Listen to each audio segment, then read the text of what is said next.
Assalamualaikum warahmatullahi wabarakatuh. Bismillah. Bismillah, alhamdulillah. Wa syukurillah ala nikmatillah. La haula wala quwata illa billah. Ketemu kembali dengan Kilamong Putra. Pemirsa, saya akan melanjutkan tentang keterangan filosofi nilai-nilai yang terkandung di dalam lagu Sluku-Sluku Bathok. Dalam keterangan saya di partai yang kedua, bahwa ada yang namanya dzikir, ada yang namanya wirid. Kalau dzikir itu adalah luas. Dzikir itu luas. Apapun yang mengingat Allah itu namanya dzikir. Tetapi kalau wirid itu adalah dzikir khusus, yaitu mengucapkan lafaz-lafaz yang khusus, kemudian dengan jumlah yang tertentu, kemudian tempat tertentu dan waktu tertentu. Itu kalau wirid yang istiqomah. Yaitu istiqomah bacaan, istiqomah jumlah, istiqomah tempat, dan istiqomah waktu. Itu adalah wirid dan dzikir. Kalau sudah begitu, kalau orang itu sudah melakukan wirid atau melakukan dzikir, apa itu yang didapat? Yang didapat apa? Allah Subhanahu wa taala berfirman, "Alladzina amanu wa tatmainnul qulubuhum bidzikrillah." Ala bidzikrillahi tatmainnul qulub. Orang-orang yang beriman itu hatinya menjadi tentram ketika berzikir kepada Allah. Jadi berzikir kepada Allah itu menjadikan hati kita tentram. Hati kita menjadi tenang. Itu adalah hasil dari sebuah dzikir atau sebuah wirid. Inilah yang disebut dengan di dalam lagu Leh Oleh Payung Muto. Sluku-sluku bathok, bathok ela elo, si Romo menyang Solo, leh oleh payung muto. Pada waktu di partai yang kedua saya jelaskan bahwa yang namanya si Romo itu adalah kepala. Di dalam kepala ada pikiran, ada akal, ada budi. Ketika kita berzikir kepada Allah adalah mencari, meluruskan budi, mencari pikiran yang paling bening. Itulah yang disebut dengan budi. Kalau sudah begitu, maka apa? Leh oleh payung muto. Ketentraman hati, ketenangan jiwa. Ini.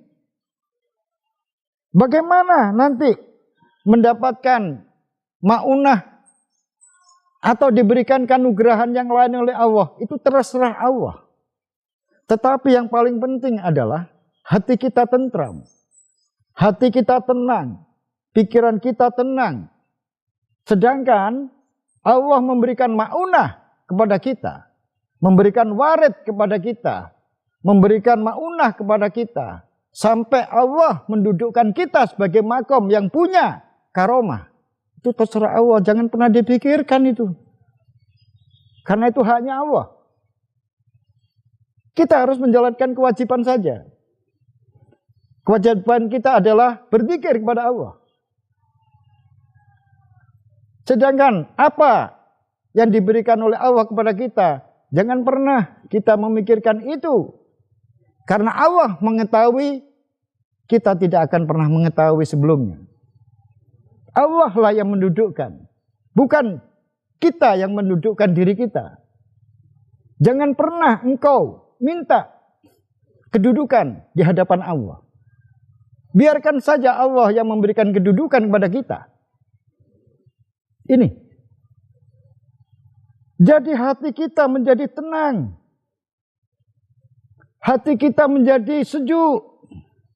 Pikiran kita menjadi tenang. Pikiran kita menjadi sejuk, tentram. Itulah kita mendapatkan oleh payung muto. Payung itu adalah lambang dari perlindungan. Payung itu adalah lambang dari pengayoman. Payung muto itu adalah payung yang dipakai memayungi orang yang mati. Orang zaman dahulu kalau mati dipikul dengan pendosa itu dipayungi. Payungnya itu namanya payung muto. Nah, payung muto itu warnanya hitam. Hitam itu adalah melambangkan kuasa. Jadi si Romo menyang Solo oleh payung muto. Itu artinya adalah diri kita berzikir, fokus kepada Allah Subhanahu wa taala dengan harapan semoga Allah memberikan pengayoman kepada kita. Memberikan perlindungan kepada kita. Yaitu Allah yang Maha Kuasa. Pemirsa, lihatlah di Pancasila itu. Pancasila itu di dada burung Garuda itu ada warna-warna dasar yang membackgroungi kepala banteng. Ada padedan kapas. Ada rantai. Ada pohon beringin. Di tengah-tengah itu ada bintang. Lupa, lihat. Background dari bintang. Bintang itu berwarna emas. Tapi backgroundnya berwarna hitam. Jadi hitam itu adalah kuasa. Jadi di situ adalah bintang melambangkan ketuhanan yang Maha Esa dan lagi kuasa. Itu adalah hitam. Benarkah warna hitam itu dominan? Ambil saja sekarang. 1 sendok warna hitam, 1 sendok warna merah. Campur jadi 1. Aduk sampai merata. Pertanyaannya sekarang, apakah warna merahnya kelihatan? Tidak. Yang tampak adalah hitam. Merah tergerus habis hilang. Ambil warna hijau. Ambil warna biru, asalkan ukurannya sama. Maka warna yang tampil adalah hitam. Warna yang lain tertutup. Itulah yang disebut dengan warna hitam adalah warna yang mutlak. Warna yang dominan, warna yang berkuasa. Itu yang dimaksudkan oleh Kanjeng Sunan Kalijogo bahwa si Romo menyang Solo oleh payung muto. Yaitu hati kita itu tentram atas pengayoman Allah yang Maha Kuasa. Sekarang kita lanjutkan. Tak jentit lololoba. Tak jentit itu adalah sebuah awal. Ketika seseorang melakukan zikir yang terus menerus, sehingga hati kita semakin tentram, semakin tentram, semakin tentram, maka sampailah pada titik tertentu, yaitu tak jentit. Yaitu antara sadar dan tidak sadar. Layap luyuping ngaluyup dalam bahasa Jawanya. Yaitu batas antara sadar dan tidak sadar. Dan ini secara terus menerus dilanjutkan semakin dalam, dan semakin dalam. Maka sampailah pada kondisi yang disebut dengan nayuh atau suwung. Jadi Suwung gong lewang-lewung, kita berada di sebuah tempat yang sangat luas. Diri kita sudah merasa hilang, tidak ada. Yang ada adalah kekosongan. Itulah yang disebut dengan suwung. Kita tidak tahu mana utara, selatan, barat, dan timur. Dan kita juga tidak tahu mana atas dan mana yang bawah. Itu namanya suwung. Dan kondisi ini semakin diperdalam, maka sampailah pada nayuh. Nayuh adalah sudah dalam kondisi dan makom ekstasi. Sudah, diri kita sudah melayang.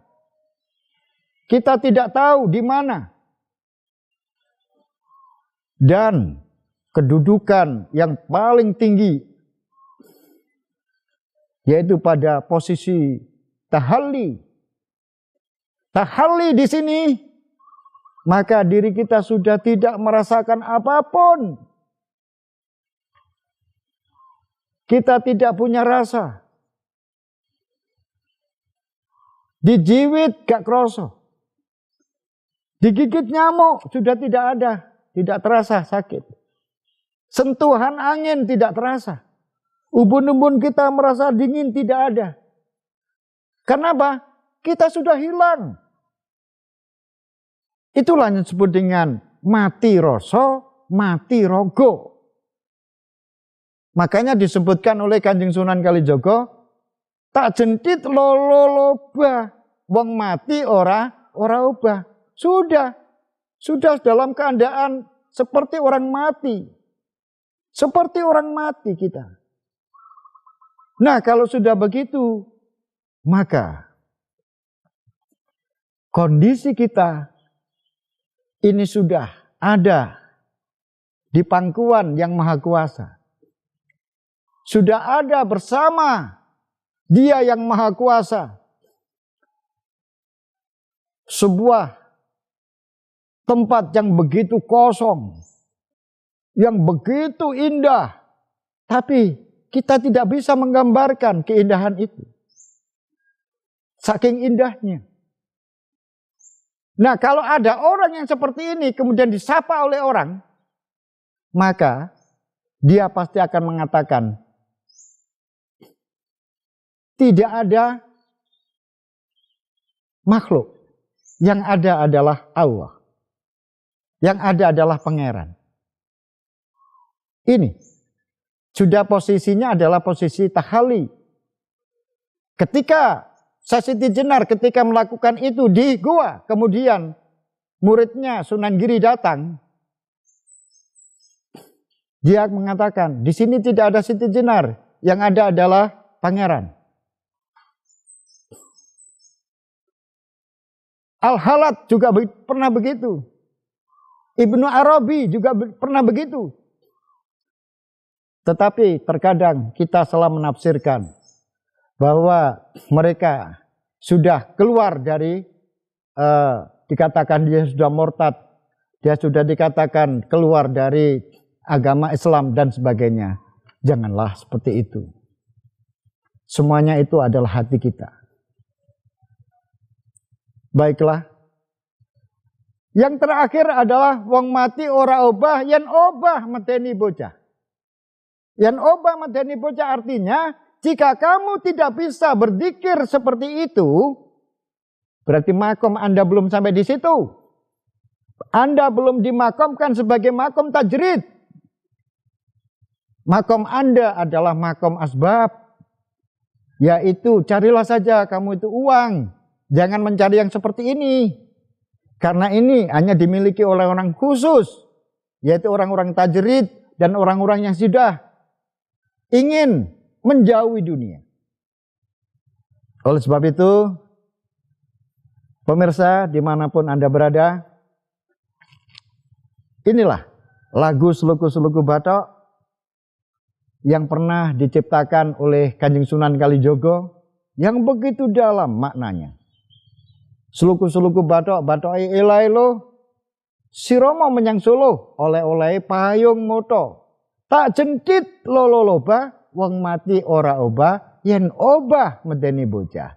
Semoga lagu ini dapat dipahami oleh pemirsa dimanapun Anda berada dan ada guna manfaatnya. Sampai di sini saya akhiri, dan jangan lupa mendukung saya, berikan saya subscribe dan like sehingga acara ini terus berlangsung.